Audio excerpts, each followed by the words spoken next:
नमस्कार, बहुत स्वागत। दमदार 11 की शुरुआत इस वक्त की सबसे दमदार खबर के साथ। अमन साव का एनकाउंटर कर दिया है पुलिस ने। इसका एनकाउंटर किया है कुख्यात गैंगस्टर ढेर। रायपुर से झारखंड इसे ले जाया जा रहा था। 584 किलोमीटर का यह डिस्टेंस है और जैसे ही छत्तीसगढ़ की बॉर्डर क्रॉस होती है, गाड़ी को पता था पलटना है। अमन साव को पता था कि गन लेकर भागना है और जो लेकर जा रहे थे झारखंड पुलिस के जवान, उन्हें पता था कि मार देना है। मुठभेड़ में अमन साव मारा गया। झारखंड के पलामू जिले में पुलिस ने इसे मार गिराया। विकास दुबे एनकाउंटर की आपको यह याद दिला सकता है। झारखंड के पलामू में इसका एनकाउंटर हुआ है। पुलिस ने एनकाउंटर किया है गैंगस्टर अमन साव। कारोबारी को धमकाने के लिए फायरिंग के मामले में इसे ट्रांजिट रिमांड पर झारखंड से ही लाया गया था। वापस झारखंड ले जाया जा रहा था और गैंगस्टर मारा गया। रायपुर से विशु हमारे साथ जुड़े हुए हैं। विशु के पास आपको लिए चलेंगे। विशु, क्या कुछ अपडेट?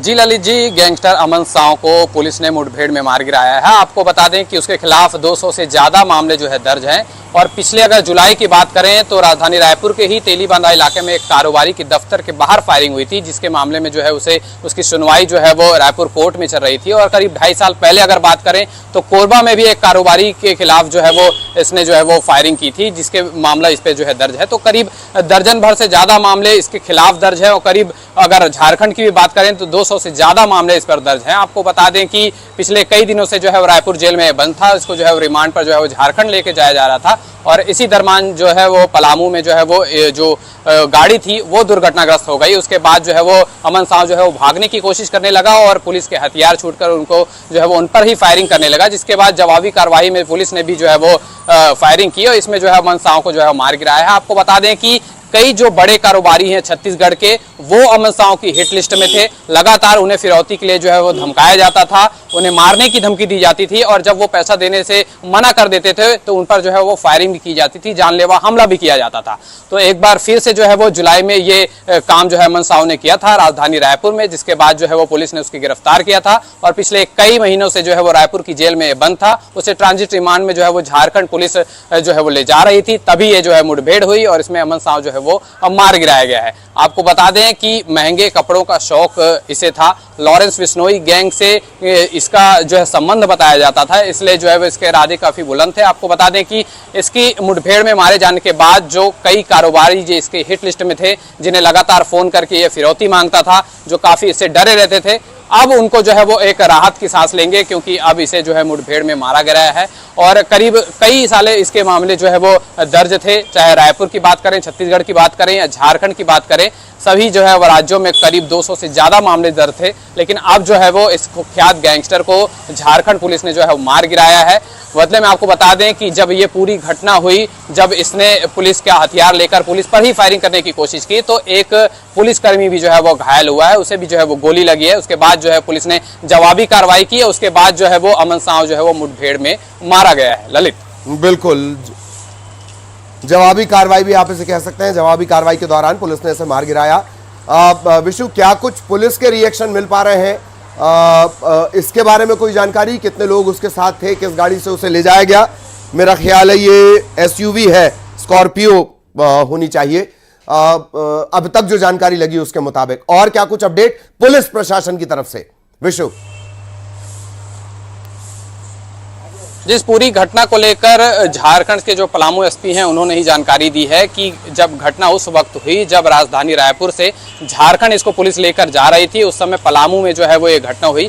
एक रोड एक्सीडेंट में जो है वो गाड़ी जो है वो थोड़ी सी एक्सीडेंट हो गई, दुर्घटनाग्रस्त हो गई, जिसके बाद जो है वो अमन साव जो है वो भागने की कोशिश करने लगा और इसी बीच जो है वो पुलिस वालों के हथियार उसने छीन लिए और उसने जो है वो फायरिंग करने की कोशिश की पुलिसकर्मियों पर ही, जिसमें एक गोली जो है वो एक पुलिसकर्मी को लगी है, जिससे वो घायल भी हुआ है। अब इसकी जवाबी कार्रवाई में जब पुलिस वालों ने ये फायरिंग की, तब अमन साव जो है वो मुठभेड़ में मारा गया है। फिलहाल जो है इसकी जांच अभी और होगी, आगे कैसी ये घटना हुई तो पढ़ते दर पढ़ते इसकी जो है वो सच्चाई सामने आएगी कि आखिर कैसे एनकाउंटर हुआ, कैसे ये पूरी घटना हुई, कैसे दुर्घटनाग्रस्त हुई थी गाड़ी और कैसे वो जो पुलिस कर्मियों के जो हथियार थे उसको छीन लिया और फायर भी कर दिया। उसके बाद पुलिस ने जो है वो जवाबी कार्रवाई में उसको जो है मार गिराया। तो फिलहाल जो है वो अभी प्रारंभिक जानकारी यही आई है कि एनकाउंटर में अमन साव जो है वो मार गिराया गया है और ये पूरी कैसी घटना हुई पुलिस थोड़ी देर में जो है वो इसमें पीसी करके शायद खुलासा करेगी कि आखिर कैसे ये घटना हुई, पूरी विस्तार में जानकारी देगी। ललित, इसी पलामू में वो जेल में भी कैद रहा और झारखंड की तकरीबन ये मान के चलिए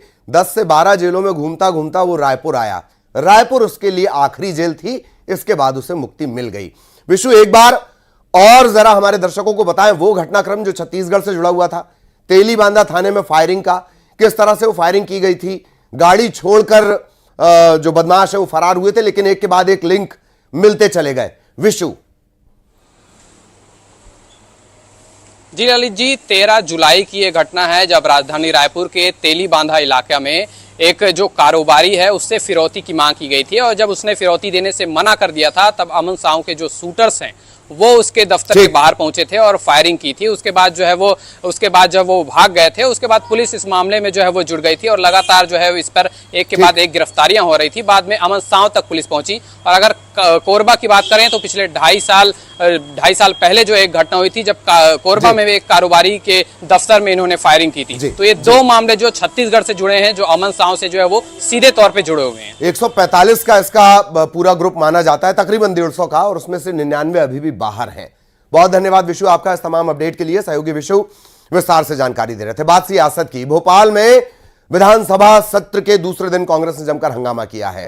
कांग्रेस के विधायकों ने सांप रखने की टोकरियां लेकर यह विधानसभा पहुंच गए, सांकेतिक प्रदर्शन किया। कांग्रेस विधायकों का आरोप कि बेरोजगारी का सांप बेरोजगारों को डस रहा है।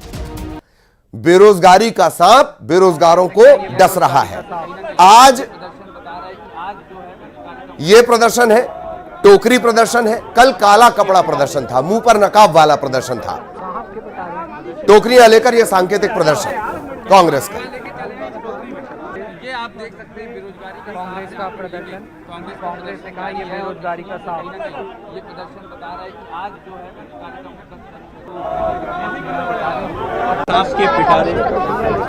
सांप रखने की टोकरियां लेकर विधायक विधानसभा पहुंचे हैं। कल का भी घटनाक्रम याद दिला दें, कल काला नकाब पहनकर पहुंचे थे कांग्रेसी।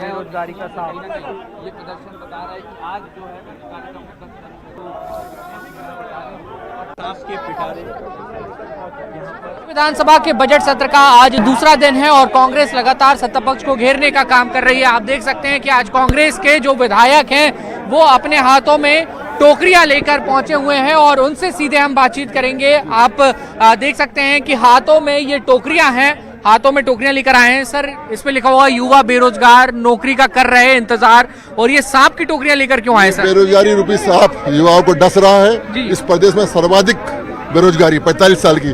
कल राज्यपाल साहब महोदय के अभिभाषण में कहीं भी रोजगार की बात नहीं हुई। इन्होंने वादा किया था कि हर साल 2 लाख युवाओं को रोजगार देंगे। आज 1.25 साल सरकार को गए, रोजगार नहीं मिल रहा, रोजगार खत्म हो रहे हैं, रोजगार छिन जा रहे हैं। इसी पर ध्यान हम दिलाने में आंदोलन कर रहे हैं। पहली बार जनता की आवाज को दबाने सत्र छोटा किया जा रहा है। महत्वपूर्ण बजट सत्र हमेशा 1.5-2 महीने का हुआ करता था, पहली बार सिर्फ 9 दिन का हो रहा है। ये सरकार जनता की आवाज विधायक आवाज दबाने का प्रयास कर रही है। बेरोजगारी का सांप जनता को डस रहा है, ये आरोप जो है वो कांग्रेस की ओर से लगाए जा रहे हैं और इसलिए आप देखिए हाथों में सांप लेकर ये जो पूरा प्रोटेस्ट है वो किया जा रहा है विधायकों की ओर से। नेता प्रतिपक्ष उमंग सिंघार समेत कांग्रेस के तमाम जो विधायक हैं वो हाथों में सांप की टोकरियां लेकर आए हुए हैं और इसमें नकली सांप सांकेतिक रूप से ये पूरा प्रोटेस्ट, ये पूरा प्रदर्शन जो है वो। और अब सीधे आपको लिए चलेंगे, सहयोगी वासु इस वक्त हमारे साथ जुड़े हुए हैं, सीधा भोपाल आपको लिए चलेंगे। वासु, ये अच्छी बात है, आपका काम, विपक्ष का काम सरकार के लिए टेंशन बढ़ाना होता है ताकि जवाब मिल सके, सिर्फ अटेंशन सीकर नहीं होना चाहिए। कल नकाब, आज पिटारा, वासु कार्रवाई होना चाहिए। भैया लाइव आ आप बिल्कुल देखिए, कांग्रेस विधायक रजनीश सिंह आप देखें हाथों में गेहूं की सूखी फसल लेकर पहुंचे हुए हैं। सर, एक तरफ बेरोजगारी को लेकर आप लोगों ने विरोध किया और ये सूखी फसल लेकर क्यों आना पड़ा आज विधानसभा? आज चारों तरफ हाहाकार मचा हुआ है। चाहे नौजवान हो, चाहे महंगाई हो और चाहे अन्नदाता किसान हो। मेरी केवलारी विधानसभा क्षेत्र में एशिया का, न केवल मध्य प्रदेश का, एशिया का सबसे बड़ा मिट्टी का बांध है संजय सरोवर भीमगढ़ बांध। उसमें बहुत पर्याप्त मात्रा में पानी था और प्रशासनिक अमले की लापरवाही के कारण अन्नदाता किसानों को बराबर पानी नहीं मिला। तेल में तो ये हालात है कि चाहे वो छींदा हो, चाहे सांटई हो, चाहे सरेका हो, चाहे आपका रामखैरी धनौरा हो और चाहे धनागढ़ा हो, चाहे हमारा परास पानी हो, चाहे दुधिया हो, चाहे हमारा इलाके का छींदा क्षेत्र हो, चाहे खैररांजी हो, ग्वारी हो, ऐसी जो सभी संस्थाएं, लगभग 7 से 8 ऐसी संस्थाएं हैं जहां पर एक पानी भी बराबर नहीं पहुंचा है। प्रशासनिक अमले की कमी के कारण, प्रशासनिक अधिकारियों की उदासीनता के कारण, जिले में प्रशासनिक पर लगाम न लगने के कारण हम समय समय पर क्षेत्र की जनता आंदोलन करते रही, चक्का जाम तक किया। दलगत राजनीति से ऊपर उठकर अन्नदाता किसान भाइयों ने सड़क पर आकर आंदोलन किया। हमने एसडीएम, कलेक्टर, इन सब से मीटिंग ली, समय समय पर हमने ज्ञापन सौंपा। उसके बावजूद भी आज स्थिति ये है कि किसानों को एक पानी भी बराबर नहीं मिल रहा है। समर्थन मूल्य की क्या स्थिति है सर? समर्थन मूल्य का भी पैसा नहीं मिल रहा है। चाहे 3100 रुपए कुंटल की धान हो और चाहे 2700 रुपए कुंटल का गेहूं हो, आज इसकी भी मांग पूरी नहीं हो रही है। और आप देख रहे हैं कि इनमें सांचा है, इनमें गेहूं कहीं से भी नहीं आएगा। इसका जवाबदार कौन? इसका जवाबदार प्रशासन, सिंचाई विभाग।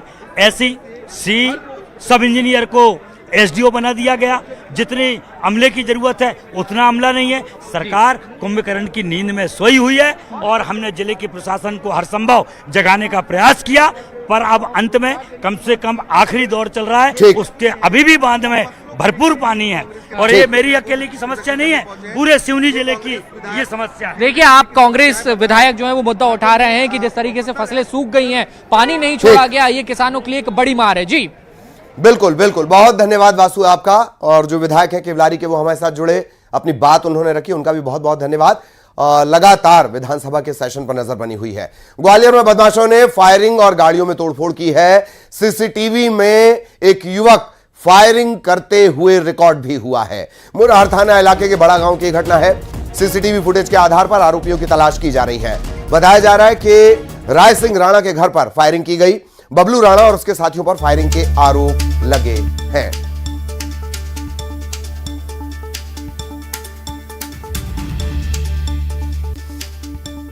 ये दो तस्वीरें, एक तरफ सीसीटीवी फुटेज आप देख रहे हैं जहां फायरिंग करता हुआ युवक नजर आ रहा है, फायरिंग के बाद की तस्वीरें भी आप देख रहे हैं। ग्वालियर का ये पूरा मामला, बदमाशों ने फायरिंग की, गाड़ियों में तोड़फोड़ की। सहयोगी सुशील हमारे साथ जुड़े हुए हैं। सुशील, क्या अपडेट? देखिए, ग्वालियर के मुरार थाना क्षेत्र के बड़ा गांव इलाके का घटनाक्रम है पूरा। यहाँ रहने वाले राय सिंह राणा के घर के बाहर फायरिंग हुई थी और ये फायरिंग जो हुई थी उस दौरान राणा परिवार के लोगों ने भी घर से वीडियो बनाया था। इसके साथ ही गली के आगे लगे हुए एक सीसीटीवी कैमरे में इस घटना के फुटेज भी रिकॉर्ड हुए हैं और इन्हीं फुटेज और वीडियो के आधार पर मुरार पुलिस ने इस मामले में केस रजिस्टर्ड किया है। इसमें राय सिंह राणा, जिनके घर के बाहर फायरिंग हुई है, धमकियां दी गई, गाली गलौज की गई, कार में तोड़फोड़ की गई, उनका आरोप बबलू राणा और उनके साथियों पर है फायरिंग करने का, जो सीसीटीवी फुटेज में लोग नजर भी आ रहे हैं। तो अब मुरार पुलिस ने इस मामले में केस रजिस्टर्ड किया है और उसके बाद इन सीसीटीवी फुटेज और वीडियो के आधार पर आरोपियों की शिनाख्त करके जल्द ही उन्हें गिरफ्तार करने की बात मुरार पुलिस कह रही है। लेकिन कहीं ना कहीं लगता है कि इस तरह से बदमाश बेखौफ है और ग्वालियर शहर के बाहरी इलाकों में इस तरह की फायरिंग की घटना सामने आने लगी है। चलिए, बहुत धन्यवाद सुशील आपका इस पूरे अपडेट के लिए। और सूत्रों के हवाले से बड़ी खबर, भोपाल में एनआईए की टीम ने बड़ा एक्शन लिया है। भोपाल के अशोका गार्डन इलाके से एक संदिग्ध पकड़ा गया। इसके पास से बड़ी संख्या में हथियार और कारतूस मिले हैं। दिल्ली से एनआईए की टीम अचानक भोपाल पहुंची, इस युवक को पकड़ा गया। इसके ठिकाने से 3 ऑटोमेटिक गन और कारतूस बरामद किए गए। ये पिछले 4 महीने से यहां रह रहा था। बताया जा रहा है कि युवक कभी कभी अपने कमरे पर रहने के लिए आता था।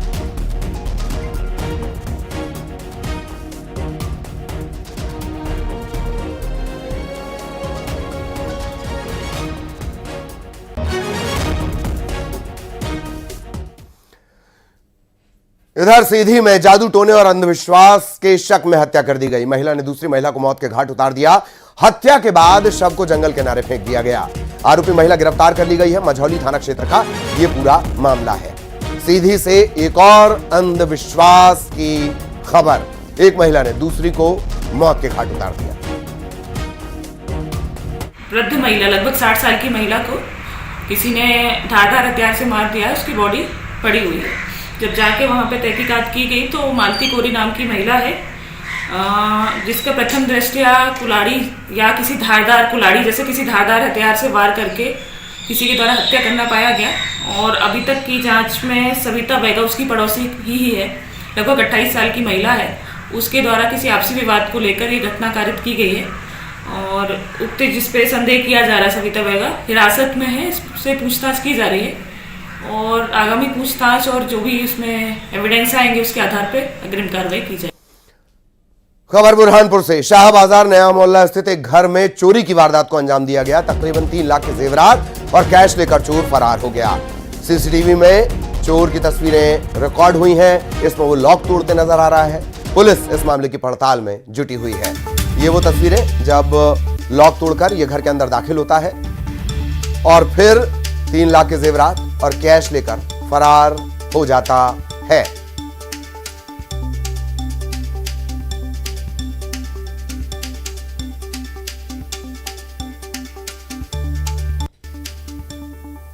ये 2 तस्वीरें, एक तरफ सीसीटीवी फुटेज और दूसरी तरफ जब पुलिस यहां पर पहुंची पड़ताल करने के लिए क्या कुछ चोरी गया।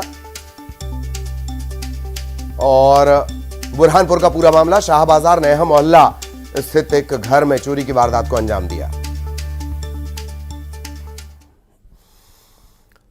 पटना में हुए न्यूज 18 के रंग बरसे कार्यक्रम में दिग्गज नेता शामिल हुए। रंग बरसे कार्यक्रम में उप मुख्यमंत्री सम्राट चौधरी, नेता प्रतिपक्ष तेजस्वी यादव, दिलीप जायसवाल समेत कई नेता शामिल हुए। रंग बरसे कार्यक्रम में सम्राट और तेजस्वी ने होली खेली। सियासी मतभेद, बयानबाजी वो एक तरफ, हालांकि सदन में एक दूसरे पर भयंकर हमलावर, लेकिन मंच पर, होली के मंच पर एक दूसरे को गुलाल लगाया।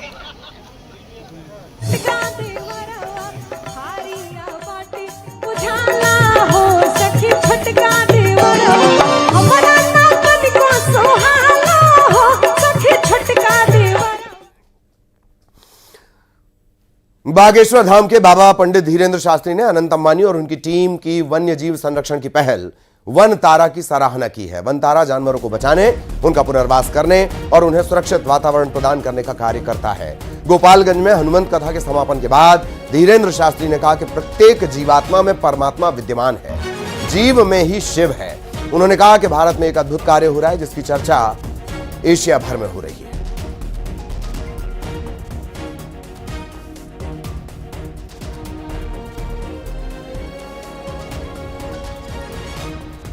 एशिया का सबसे बड़ा पुनर्वास, संरक्षण, उपचार का केंद्र जीवों के लिए किया गया। ये कार्य पता है आपको कितने हजार एकड़ में? 3000 एकड़ की भूमि, वो भी, जी हां, 3000 एकड़ की भूमि, 3000 की एकड़ की भूमि जीवों को समर्पित किया गया, क्योंकि जीव में ही शिव है।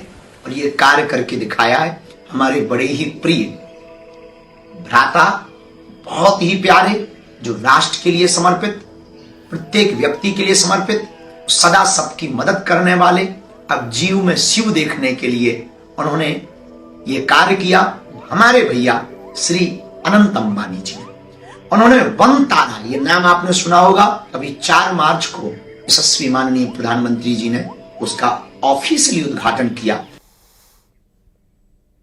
बीजापुर में एंटी नक्सल ऑपरेशन में लगातार कामयाबी मिल रही है। इस वजह से नक्सली न सिर्फ बैकफुट पर है बल्कि संगठन कमजोर पड़ा है। सुरक्षा बलों के खिलाफ नक्सलियों का टैक्टिकल काउंटर ऑफ ऑफेंसिव यानी TCOC कैंपेन भी अब कारगर नहीं रहा।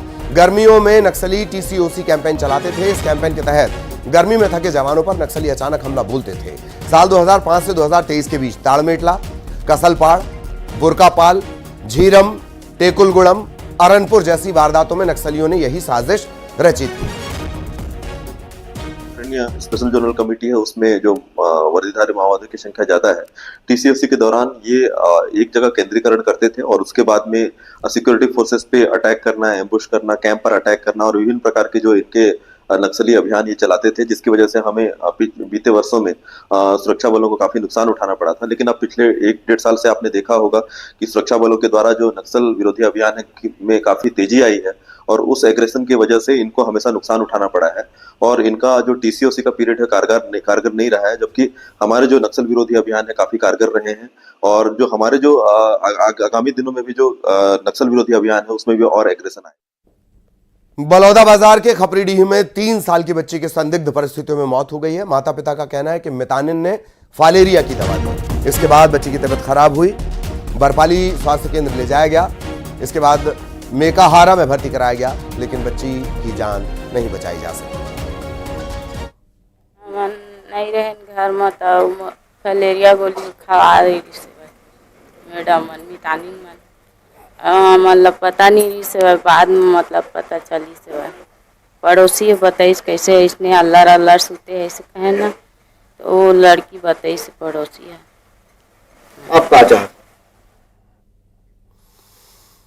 और इसी के साथ दमदार 11 में इतना ही। खबरें जारी रहेंगी।